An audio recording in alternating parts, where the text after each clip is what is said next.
So this is chapter number 1, grade 7, nutrition in plants. Before proceeding to the basic of this chapter, we will be recapitulating what we have studied in grade 6. In grade 6, chapter number 1 and 2 of science, it was about nutrition, right?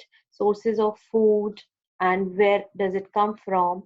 So you have already studied about all these mentioned nutrients over here, and you also know that carbohydrates and fats, they are energy giving food. So we get energy from the food which contains carbohydrate.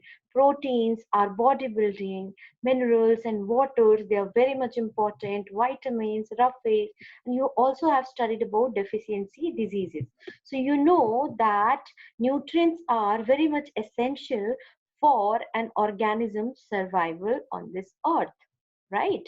So kids,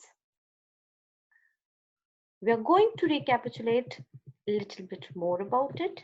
See, as you can see in this chart, energy giving food is carbohydrate, and the example like rice, potato, wheat, sugar, they provide energy. Now coming to fats, fats are also energy giving food. The examples of fat: butter, ghee, milk, and cheese, and gives more energy compared to the carbohydrates. Protective foods, vitamin and minerals are known as protective foods. Examples are fruits and are veggies, required for normal growth and development. Now, proteins are known as bodybuilding food. Proteins are known as bodybuilding food, and the examples are milk, eggs, meat, fish, soya bean, and they help in building and repair of the body. Water, now, sources are water itself, fruits and vegetables rich in water, and they help in digestion. Roughage, which are also known as fibers. And what are the sources of roughage? The green leafy veggies and the cucumber. And how does it help? Or what is the function of it? It helps to get rid of the undigested food. It actually adds a bulk to your food. Now, living organisms such as plants and animals survive on food. Living organisms such as plant and animals survive on food. It means that all the living organisms needs food, and from food they are getting the nutrients, right? The food. And why this food is required? Because this food gives them the energy to perform several activities in their life and helps in the growth. Need of the food is to get the energy, right? Now, why we need energy? To do several activities and for the growth. Now, here comes the definition of nutrients.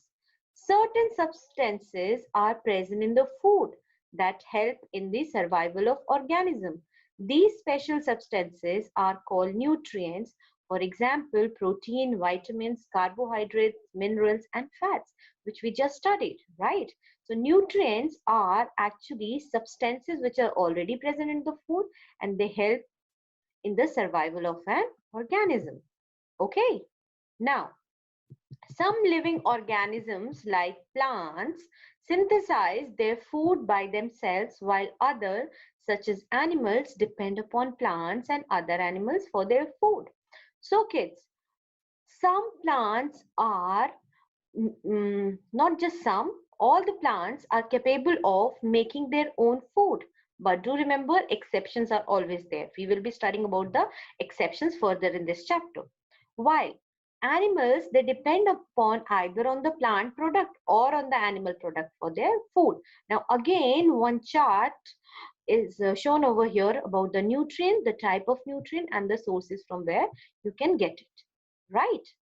Now, uh, coming to the definition of what is nutrition. So, nutrition can be defined as a process.